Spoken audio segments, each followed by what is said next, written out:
Welcome to Interviews with Innocence, a podcast about spirituality, consciousness, and exploring the wisdom our children bring into this world.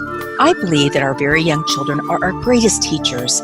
After all, they're the masters of living in the present moment, bubbling in unconditional love, enjoying the messiness of life, and curious about the universe in all its dimensions.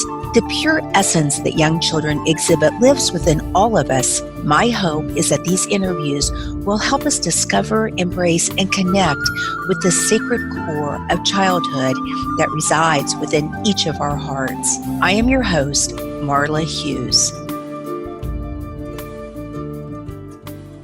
Today, I am so thrilled to have Kate Smith on the show. Kate is a certified yoga instructor for children and adults. She's worked with children in alternative health for over 10 years and is the creator of Conscious Mamas Movement, an online platform that provides resources for mothers and children to live present, healthy, and connective lives. She creates playful and digestible tools to help mothers and children process their emotions, communicate their needs, and regulate their nervous systems. Welcome to the program, Kate. Thank you so much, Marla. I'm so happy to be here. Yeah, it's so great to have you. We met on Hey Mamas. It's a platform for moms who are, doing these incredible businesses. And wow, I'm just so proud how, with this being a fairly new business, how far you've come and the work that you're doing. So let's talk about it. So tell us just briefly about your childhood, and because I know it influenced you a lot, like all childhoods do, but even more so in the sense that it led you to creating this conscious mama movement. Yeah, absolutely. I think that I have been blessed to have one of those moments where I can look back and see how all of my life experiences have led me to this moment and have led me to create this thing, the Conscious Mamas Movement. So to give a sort of brief, had a very tumultuous childhood. I was incredibly sensitive, really highly connected, but both of my parents were alcoholics and they really struggled, and they struggled to offer coping mechanisms. I was moved around a lot. I was a victim of sexual assaults, of severe anxiety and depression. And when I was 15, I was considering ending my life, and that was something that I thought was going to happen. And then all of a sudden, as I was contemplating that, I heard this sort of internal voice. And I think it was, from somewhere inside of me that said, like, it's okay if you want to go, but there's so much more. And I really wanted to find out what was on the other side of that. I wanted to see what was on the other side of the tunnel, even though I couldn't see the light. And I now look back, and my life has been so extraordinary through those experiences. And I had to grow up really fast.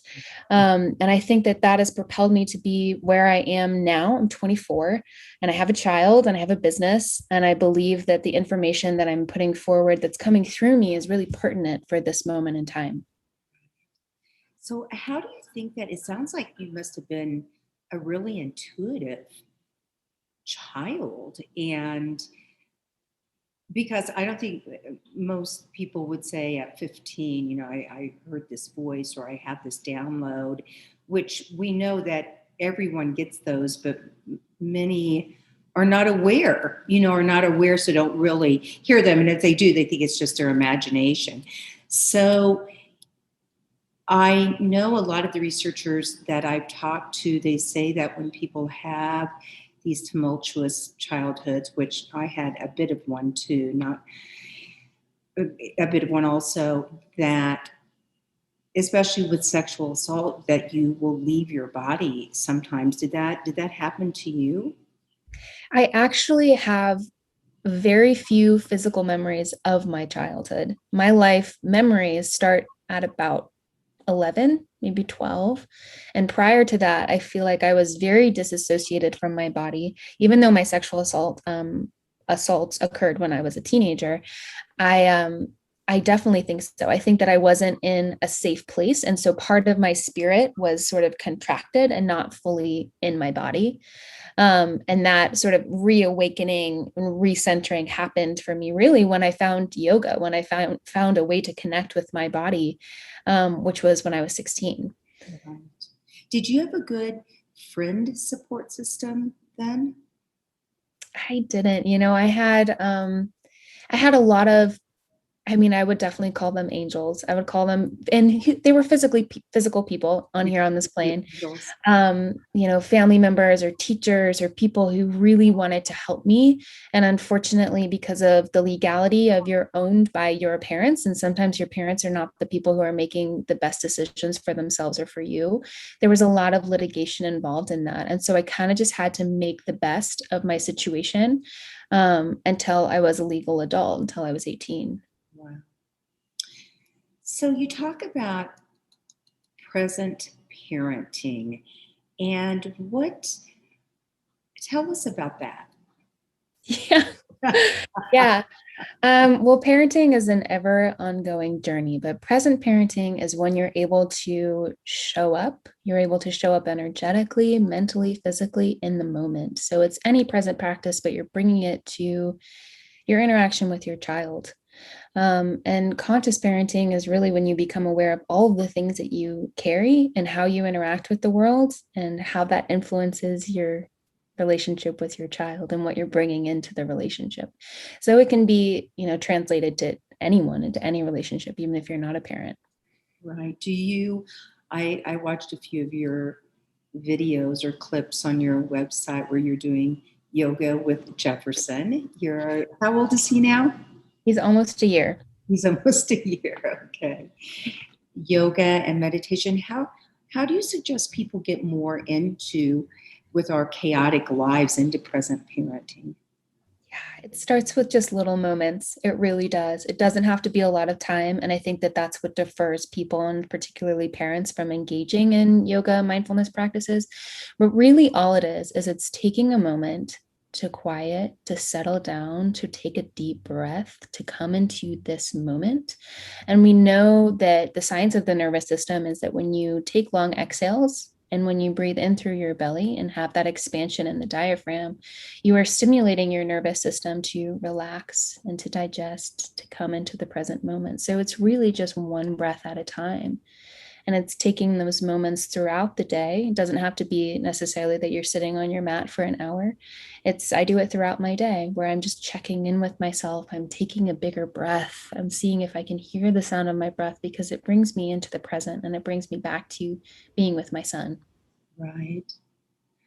My teacher told me once when I first started working with him that one of the exercises was to ground myself. I think it was 6 or 7 times a day. Just take 2 minutes and consciously, of course, just ground yourself. And it was so helpful. It keeps you grounded. I mean, it's not perfect, right? But it keeps you so much more aware. And that's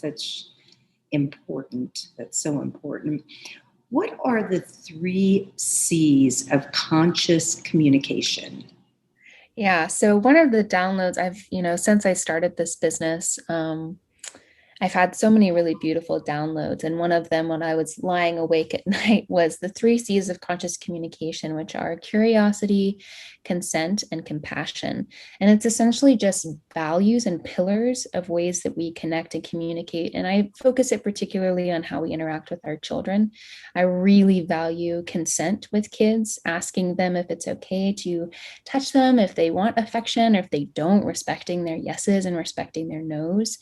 The curiosity comes in is that as parents, we are investigators. We're constantly wondering, what is working, what is not working, and to have that openness of just to say, I'm curious about what's going on right now for myself and for you, and let's explore.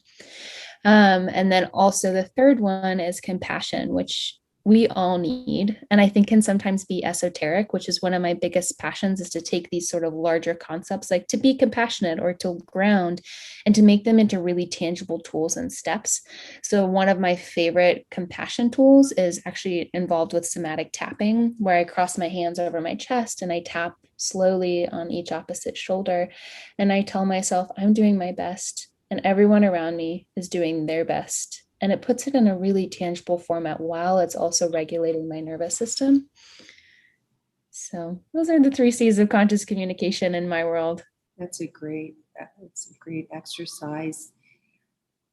So you worked in public schools, and you must have, wow, seen a lot there. And you say you worked with kids so kids could connect with themselves and find safety with themselves.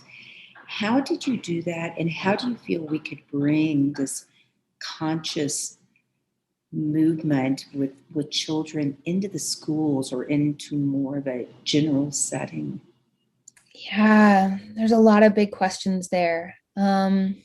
So my interaction with the school system was, I was not working as a full-on teacher. I was working as a children's yoga teacher. So I was going in and teaching after-school programs, or teaching classes in studios. And so my interaction with children was different. I think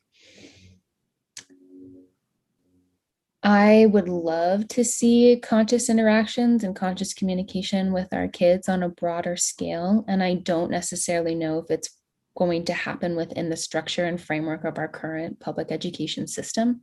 I feel like that system is not for the benefit of wellness and the whole child. And I think a lot of teachers want it to be, but that's just not really possible within the framework. And I found it really challenging to connect with kids that were in that environment, because they're just so overstimulated, and their needs are not being heard and met, because there's one teacher for 24 kids, and all of the kids have different needs, but they're only allowed to speak when spoken to. I mean, it's, I could go on about that, but I think that the best way to get this information on a broader spectrum is the program that I'm creating right now, which is to empower parents with tools to raise the next generation of conscious humans in a really digestible and absorbable way, which is why I created my membership. Yes. What are some of the tools that when you work with parents, that you give them? Can you give us some examples? Yeah, absolutely. So I think, like I said, some of these tools, these bigger concepts can get sort of esoteric and big, like how to ground. We were talking about that earlier. And so I think that grounding is super important. I think grounding is all about, being present, reconnecting with your body, reconnecting with the earth, and some present tools. I did an entire month on grounding tools for kids and for babies and for parents and what that looks like.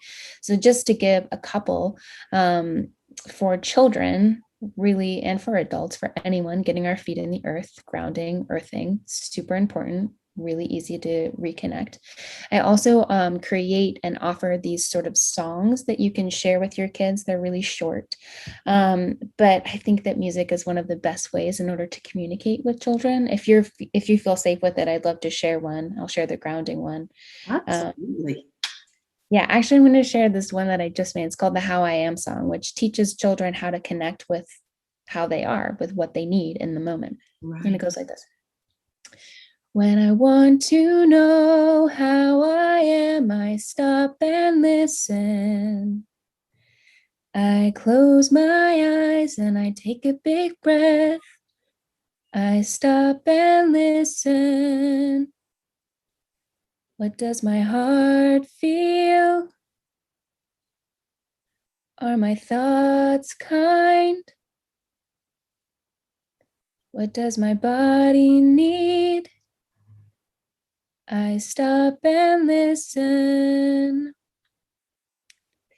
And so with each pause, yeah, I love that. Thank you for letting me share that. Beautiful.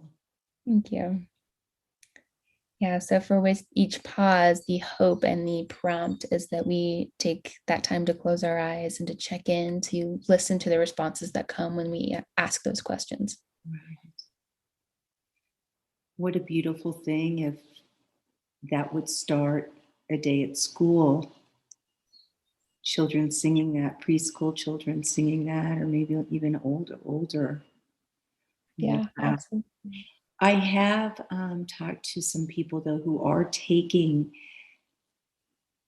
some of the same. It certainly isn't all that you're doing, but some into the school, especially in Arizona, and they seem really, really receptive of, trying to bring, especially some of these communication tools into the schools. And I teach children yoga and meditation also, and visualization.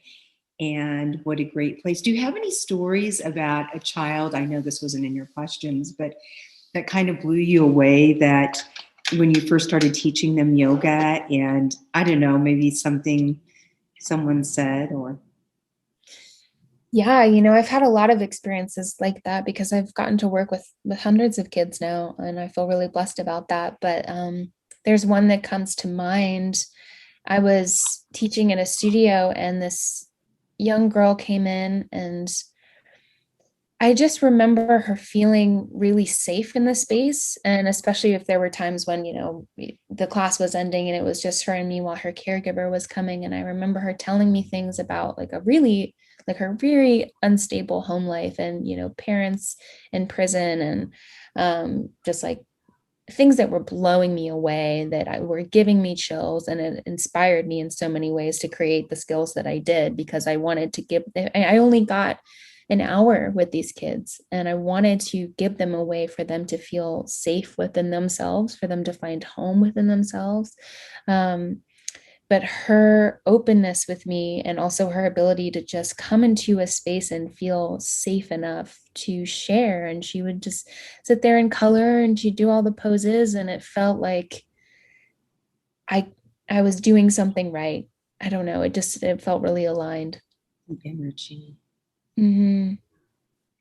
Tell us a bit about your membership. I mean, I usually don't do this, but what you offer on your website. And the reason I am doing it is because I think a lot of the listeners would like to learn more songs and more things that they can actually incorporate into their daily lives to help, not only, as a parent, but also for themselves. Yeah, thank you. I think it's more than parents, it's us as people. I Yes, was explaining this. absolutely. Yeah. I was explaining this to my dad, who said, I love what you're doing, but I have no idea what it is. Like, I do not get it. And the way that I described it to him is, I said, how in your adult life, how you've really struggled to create boundaries and have healthy relationships? And he said, yeah. And I said, well, what my program does is it takes you through step by step, using weekly or monthly topics and weekly modules to learn those skill sets. You're reparenting yourself. So then you have the opportunity to show those skills to your children, because you want your children to have those skills. You want them to be able to set healthy boundaries and to know themselves, to know what they need, to be able to communicate what they need. But it's hard to go seek out all of those resources. So what I've done is I've combined them into one place. So every month I choose a topic, whether it's how to tune in, how to set boundaries. I'm doing one in September that's about the new paradigm of queer parenting and queer trans identity, and how to navigate that with your children. So it's a lot of empowerment. It's a lot of languaging. I break it down into weekly modules, and I highlight amazing people like you, Marla, who their whole life's work is dedicated to this, whether it's how to process grief or how to talk to your children about sex or whatever it is. It's just bringing all of those tools into one place in a really tangible and absorbable format. So that's what the membership is. I can't wait. And you're starting it next month, you said? It's launching on July 1st. July 1st. Okay, not too far away. Yeah. So we need to wrap it up, but tell us a little bit about Jefferson. Yeah, Jefferson, when I he is my soulmate. Jefferson is almost one. I had bronchitis when I was thinking about getting pregnant, and I was laying in bed. I was watching a lot of Gilmore Girls, not gonna lie. I was like, it'd be so great to Love have a that baby. show. And I love that show too. I've watched every episode multiple times. Brings me a lot of joy. But I felt his egg come in. I know that's kind of a strange thing to say, but I felt him and I felt his egg and it said, "Hey, mommy, I'm here. I'm the right one." And I told my husband at the time, like, this, we got to do this. And it was, before COVID had hit, and it was just completely aligned. And he has absolutely changed my world, and shown me so much. And he's just kind and very grounded. And I'm so excited to spend my life with him, to get to know him and to help him to just be whoever he is. My goal as a parent is to just create enough space for him where he feels nourished and accepted in all that he is and whoever he wants to be, and unconditionally supported, because it's not really about me teaching him things. I just feel like I'm creating safe spaces for him to grow and to thrive as the unique soul that he is and what he's here to do. And you mentoring, I mean, not mentoring, but modeling it, which is so important for children, because they watch, they don't miss a thing. Yeah. They don't miss a thing. Wow. You just said so. Oh, I don't think it's weird at all. About knowing that his egg was here. Know that about knowing the egg, has come in. In a past interview, I have actually interviewed what did she call herself? A cosmic baby medium, that with all of these stories, like what you're saying, what you're talking about right now, that they meet their child before even conception. And another one who has a beautiful autistic child, and he came in and talked about he was going to be really special and told his parents what name he wanted. And so things like that, I know them to be true in my heart, and that's what counts. So if people want to find you and find out more about all of this exciting work, I just commend you that you're 24 years old and you've done so much already. You're just on fire and blossoming with a new baby. How would people find you? Yeah, so I offer a lot of free resources. All of the songs that I write are all free, and they're on my Instagram at Conscious Mamas Movement. And then if you're interested in the membership or for getting more resources, then my website is consciousmamasmovement.com. Great. Well, thank you so much. Would you like to, is there anything that I didn't ask that you'd like to say or offer any words of wisdom or anything? I don't know if I have any wisdom to offer, beyond what I've spoken to, but I just want to say thank you so much for having me. And thank you to all the listeners who are taking the time to learn and expand their understanding. Great. Well, thank you, Kate, so much. And you have a good rest of the day. Thank you. Okay, bye-bye.